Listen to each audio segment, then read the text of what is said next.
Hey everybody, welcome to the channel. Jim Reads Too Slow. I'm Jim, and this is my week 3 Horror Mayhem wrap-up video.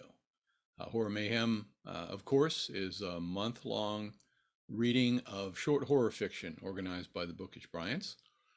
Week 1 was, let's see here, Supernatural Creatures Week, and for that I read Rolling in the Deep by Mira Grant.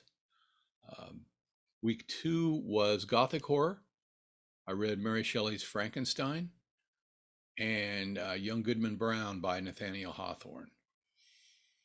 And then for week 3, Cosmic Horror Week, I went back to the water.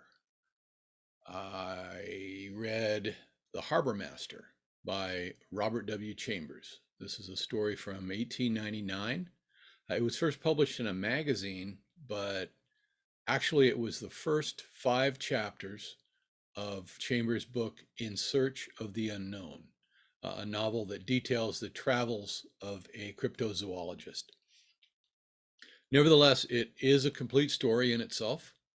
It's about a young man, a museum or a zoological park official from New York, who goes to check out a report of a pair of great auks, which are flightless penguin-looking birds that were supposed to have been long extinct. So he arrives at Black Harbor, where he finds that they are, in fact, great auks with new babies. And along with that, he finds that local reports of an amphibious humanoid creature creeping around the area also are true. The creature has been nicknamed the Harbor Master by the disabled old curmudgeon who lives there, the man who has the ox. And apparently, the creature also is enamored of the pretty young nurse who's taking care of the old guy. It's a fun story. It's a little bit creepy, but I did like it. It's not really horrifying, but otherwise, it's a story that has it all. It's got adventure, romance, humor, chills and spills. It's got the lovable old curmudgeon, the pretty young nurse, the fearless young adventurous scientist, and the squishy, slimy creature. Now, the creature, while he does manage to tear the tiller off of a boat, precipitating a really fairly exciting shipwreck scene and fight scene, he doesn't really seem to be much of a fighter, nor is he very terrible. Our hero manages to pummel him and then describes him as soft and boneless. I found the real puzzle of the story to be where it actually takes place. Through about the first 3/4 or so, I thought it was in the Pacific Northwest. But in at least 2 places later in the story, characters are described as being on the Atlantic. So it's somewhere along the Atlantic from New England on north. This is the story that inspired H.P. Lovecraft's The Shadow over Innsmouth, as well as some 1950s creature feature movies, starting with The Creature from the Black Lagoon. So I broke my own rule for the month and went on to read Lovecraft's The Shadow over Innsmouth. Now, this is a horror story, as well as a creep fest. It's a great story, and you can tell the Harbor Master's influence over it. The description of the creatures, for one. Lovecraft, though, he takes this amphibious humanoid idea and runs with it. He creates what I understand is one of his best stories. Under his hand, these creatures become the Deep Ones, which are part of his Cthulhu mythos. They're an underwater race of intelligent beings who are plotting the corruption of the human race and world domination. So the story is told as a flashback by a man in Ohio who a few years before visited the town of Innsmouth while he was on antiquarian and genealogical tour of New England. Now, this was back in 1927, he says, before the federal government's raid on the town. The government raided it, arrested many of its inhabitants, and put them in concentration camps, and then dynamited and burned large sections of the town. Apparently, in a war against bootleggers. But our narrator is now ready to tell the true story. So Innsmouth was once a prosperous seaport, but it has become this moldering near ruin. The people in a nearby town where the narrator has arrived don't really want to talk about it. But when they do, they tell him that he just best stay away from there. The place is unsettling. It's inhabited by a few hundred weird, sketchy people that you really don't want anything to do with. Lots of weird noises coming from the boarded up, moldering buildings. But if you go there, they tell him, do it in the daylight and don't spend the night. So, of course, we know what's coming. Our hero takes this dirty old rattletrap bus driven by a guy who we soon learn has the Innsmouth look. Now, the Innsmouth look throughout the story, he describes the people as having weird, narrow heads, flat noses, bulging, staring, watery eyes that never seem to blink. They're dull and expressionless.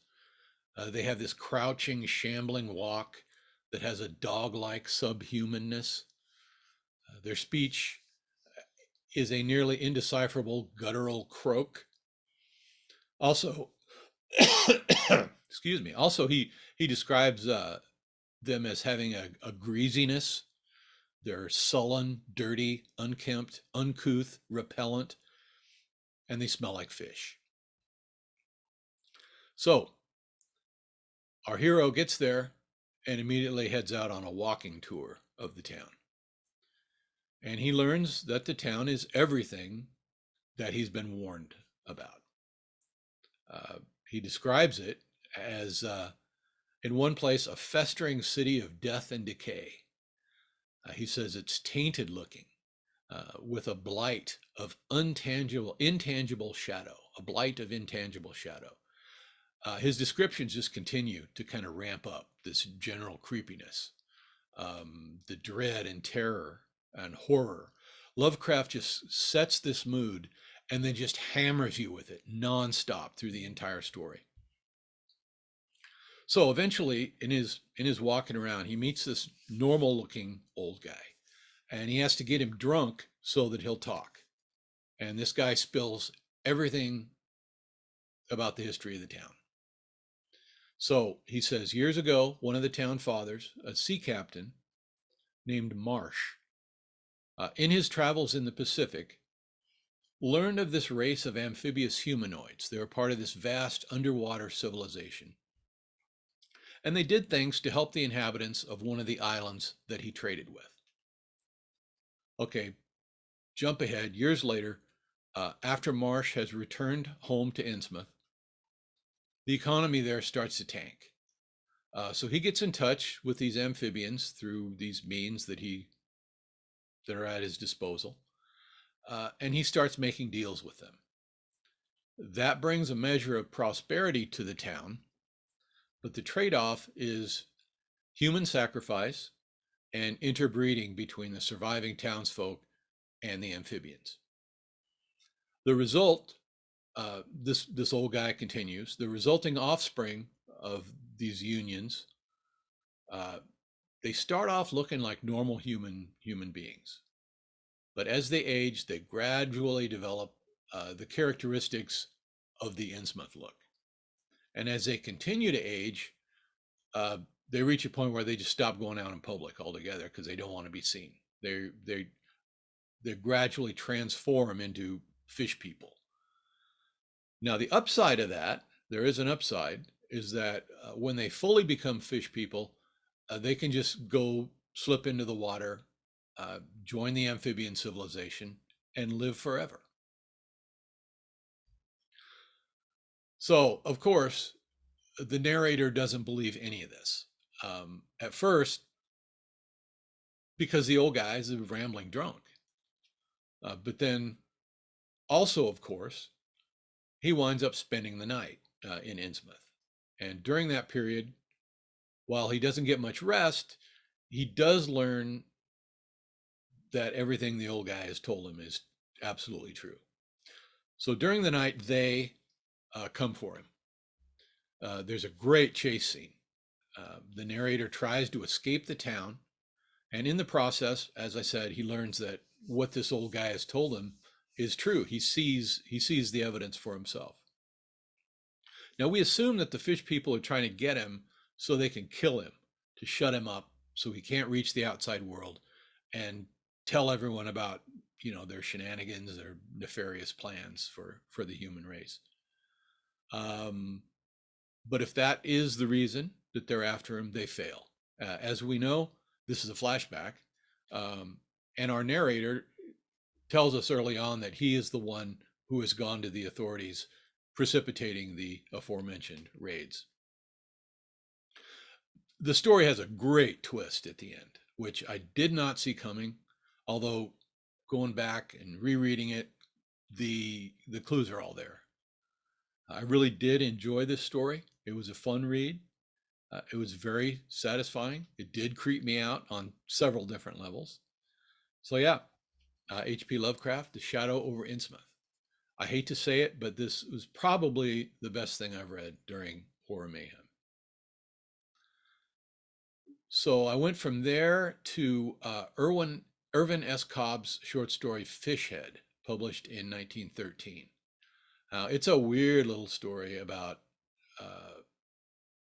well, it also supposedly had some influence over Lovecraft's Shadow over Innsmouth. It's a story about a guy who lives down south, back in the woods on this lake. The lake is home to some big fish, including these giant killer catfish. So Fishhead's father was a black man. His mother was a Native American. And the story went that before his birth, his mother was frightened by one of these big lake fish. And she was so frightened and so affected by it that it left its mark on her unborn baby. And he was born with a human body and the head of a fish. So, was this just the story she told her husband? So, as to cover up something that is kind of gross to think about? No one really knows, because both the mother and father, by the time the story is told, are dead. The fact remains, though, that he sits on the big log in front of his house and calls the catfish to his place, and they come, and he goes swimming with them, and he even eats with them, as gross as that is. So anyway, the Baxter brothers, who are a couple of lake people, for lack of a better word, they get it into their heads that Fishhead has been robbing their trot lines. So of course they set out to kill him. And I'm going to leave it there. I'm not going to give away the ending. Like I said, this is a weird little story that you're going to want to read for yourself, I guarantee you. I will say I enjoyed it. Goodreads describes it as the missing link between Mark Twain and H.P. Lovecraft. That's kind of an interesting description. So that's the end of my week 3 horror reading. We move into folk horror for the final segment of the month. I had planned to read The Great God Pan. We'll see how that works out, though. So until my next video, have a good one, BookTube.